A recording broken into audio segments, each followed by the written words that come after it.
We are back on our 1964 Mercury Comet revival. Got a few parts in. We're going to try to make it run today.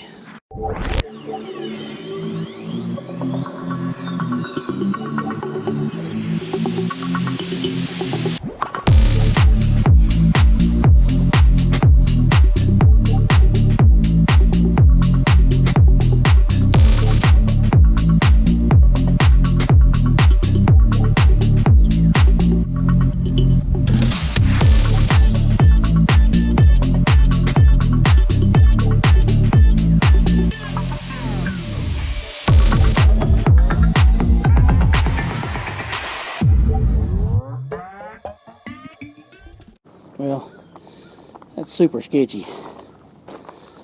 Old cars don't like jack stands, and jack stands don't like dirt. And I've got a bee's nest somewhere. I've got to sort that out. He's going to be right over my head, looks like. Let me get some spray and take care of this mess. What I've done here is these transmission lines twisted off. And I'm trying to cut them off clean with this little imp.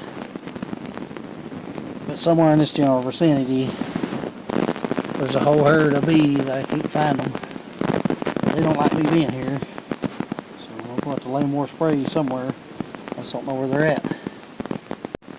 Now that I've got this inside away from those waspers, you can see that I twisted the end of the transmission line off when we were taking the old radiator out, so I had to cut them off clean. I used this little imp because it was the easiest thing to get up in there. It's just a pipe cutter.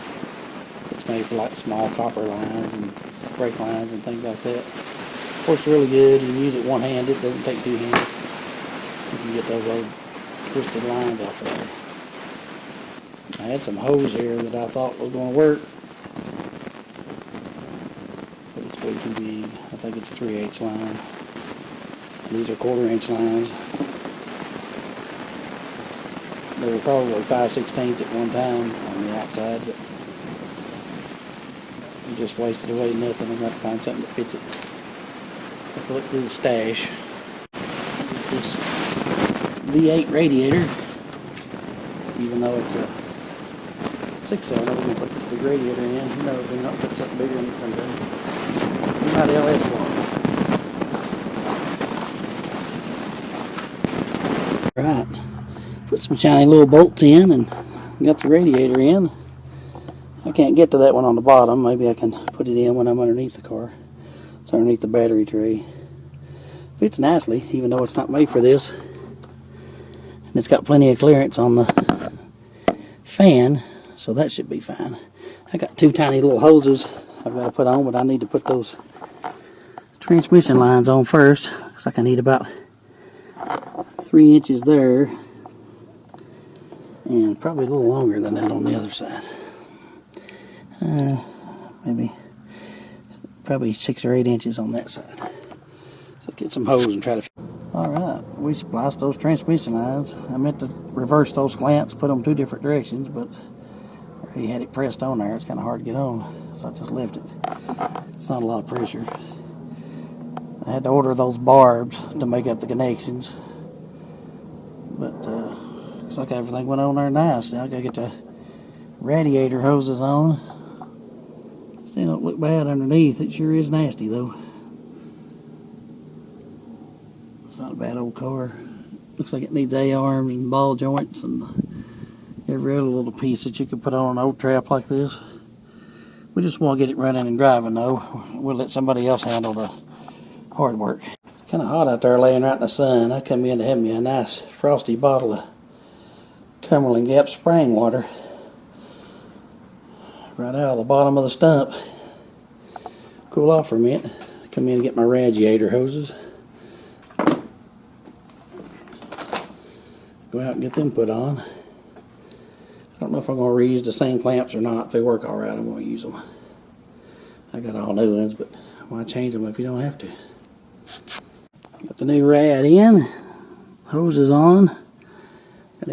Got some water in it. I'm not going to fill it up with coolant until we make sure all the freeze plugs are good. We had it started a while back, but it didn't have no coolant in it because the radiator was busted.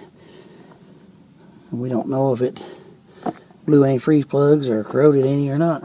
But so far, it's full, other than me leaving the petcock open. Whenever I first put it in, I started filling up water and it ran right back out the bottom. What a crazy word, petcock. Who invented that?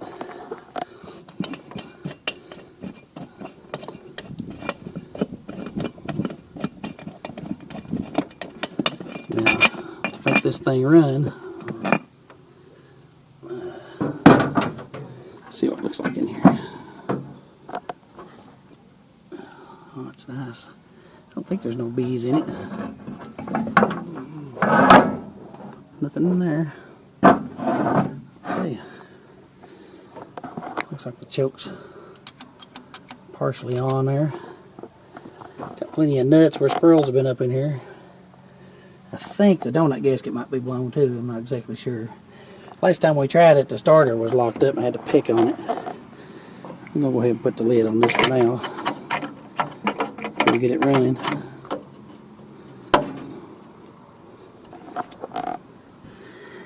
Alright, we need fuel, air, and spark. I got fuel down there, although it's probably pure water. It's been in that tank in the back forever. It don't have a gas tank, it's got a air tank in the back of it that we was using for gasoline. The former owner set that up. It worked, so we left it. And I don't think we could get that brake reservoir off either. He put all new brakes on it, but of course that's been 15 years ago. And these two front tires are locked up solid. I got them off the ground. Won't turn it off. So I guess the next thing I'll do is maybe pop this cap off, and I ain't even going to. I know it started last time. I'm not going to fool with the points. I know it's got spark. If we can get fuel and get it cranking, we'll see what happens. Let me get a battery and put in it, and we'll go from there. Got our Optima battery in, and that's the third battery we got on warranty. I used to put everybody in Optima batteries. I don't recommend them anymore.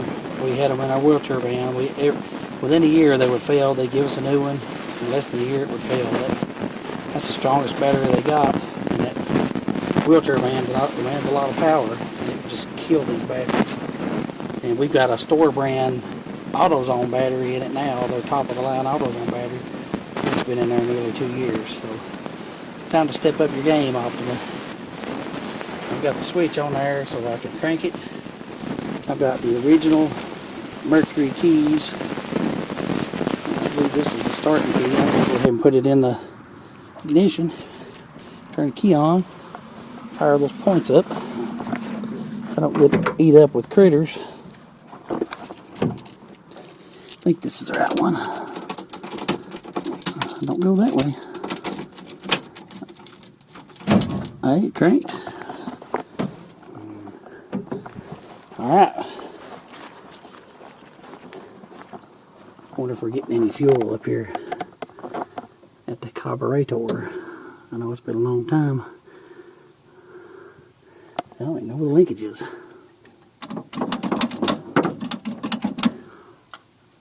Let's crank it a little bit. Yeah. Lost my spark already.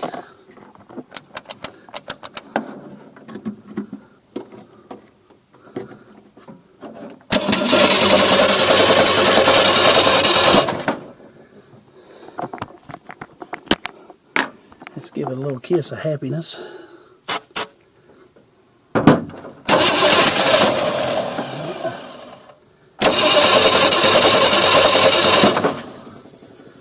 Let's see if we can get this.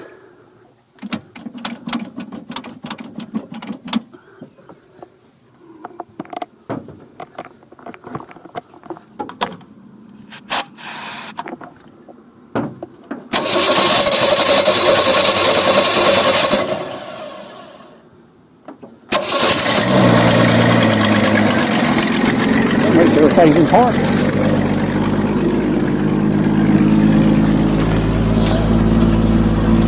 I guess it's in park. How about that?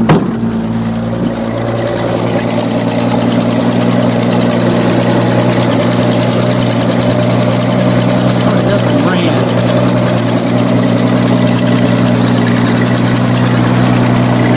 Where's that McDonald's?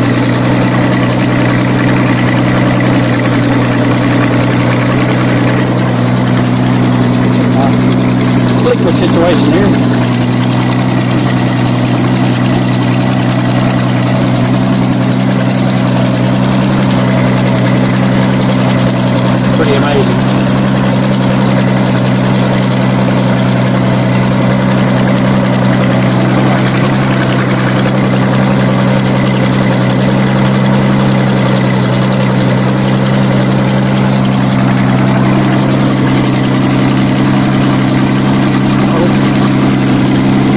Transmission fluid leak.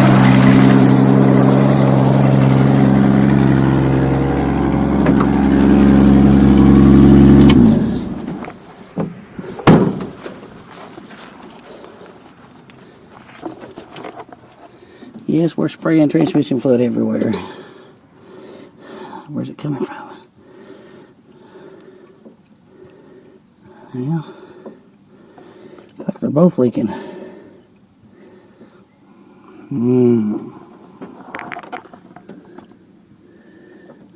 Leaking. I don't know if it's spraying out of the hose or spraying out of the line. Pretty ratty line. Looks like something I may have to replace. Have to get online here and see if I can find the lines for it. I'll just have to put new lines in and take my fittings out that I made up. Poop. I knew that was pretty corroded. What to do now? I don't see no water though. No water running out everywhere. I'm gonna need them automatic transmission lines though. Let's look around and see what we can fix. Unfortunately, that's it for today. I don't have the stuff to fix the transmission lines. They're just way too rotted. I got a little bit more hose. I noticed there's already a patch way back there on that hose. I've got to get it off the transmission. I don't think I can wiggle under there and do it. I'll have to get Matt or Tyler to do it. I need to tighten that starter nut up for sure. That thing's sparking like crazy. This Optima battery actually held up for 24 hours. This, the thermostat must have opened up. This radiator's warm, but I can't stand it. And I have to tell you, I have to explain something. The last time this thing ran, you guys were with me back in the winter time, and I have not started it since. I ordered the radiator, put it in. It's the first time I worked on it since I restored the latches on it. But I have not tried to start it. I've not done anything to it. We're not putting no gas in it. And I've got the key on right now. I'm going to lose a little bit of fluid, but I have to start this thing one more time. That's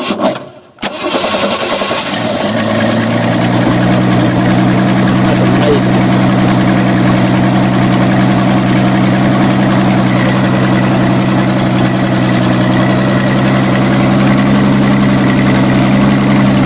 Motor.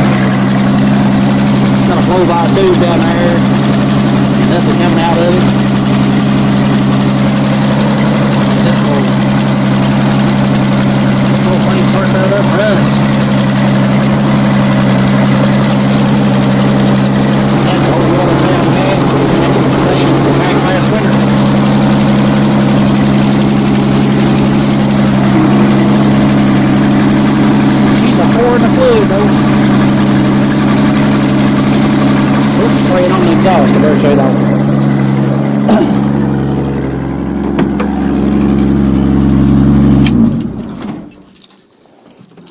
The Mercury keys. I slam these doors, but I don't need to.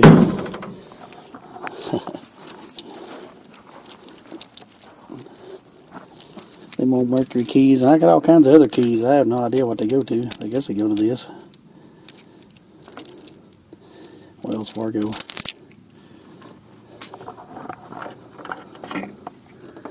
It's still full of coolant, full of water. Before winter time, after we get all of our lines fixed, we'll fill it full of antifreeze.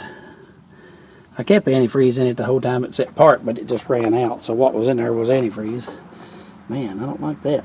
It's spraying all over that exhaust. But this thing just started right up. And I didn't fake any of this. You saw it when I saw it. That's amazing. We got a new water pump on there. It doesn't appear to be leaking. Of course, it'll get to set through the heat and cool for a couple nights, and if it's got a leak, we'll find it. But appreciate you guys hanging out. We're going to have more on this. When I get some transmission lines, I'm going to try to find the pre-bent ones, but I don't like the way those are bent. Those rub right against the exhaust pipe. And that's crazy. I don't want to do that.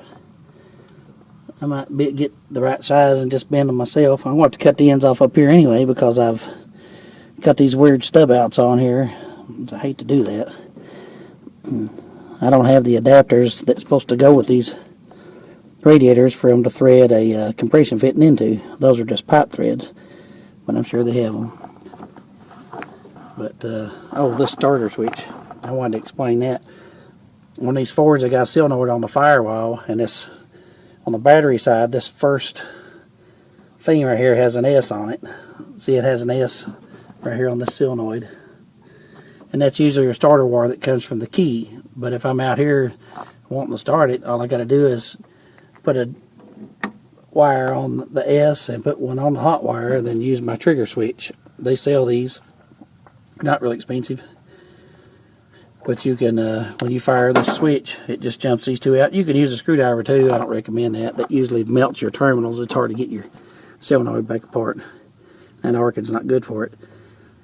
But we thought we were going to have to put a starter on it. It seems to be working. It just needs that nut tightened up because there's fireflies everywhere when you crank this thing. But thanks for coming along, guys, and I guess this is part 3, and we finally got it started, and it sits here and runs, purrs like a kitten. But I can't really let it warm up to see if the head gasket and everything's good, because I got to get this transmission problem fixed. It's covered my jack and the ground. There's transmission fluid everywhere. Little old 2-speed. I think it's a Borg Warner 2-speed that's in these. It's I guess it's similar to a Chevrolet Power Glide, like a 2-speed Power Glide, but not nearly as good. I reckon these things are junk, these 2-speeds. But I guess we'll see you in a little while. When I get some more parts, we'll go right back to working on this. And thanks for hanging out, guys. Stay clean.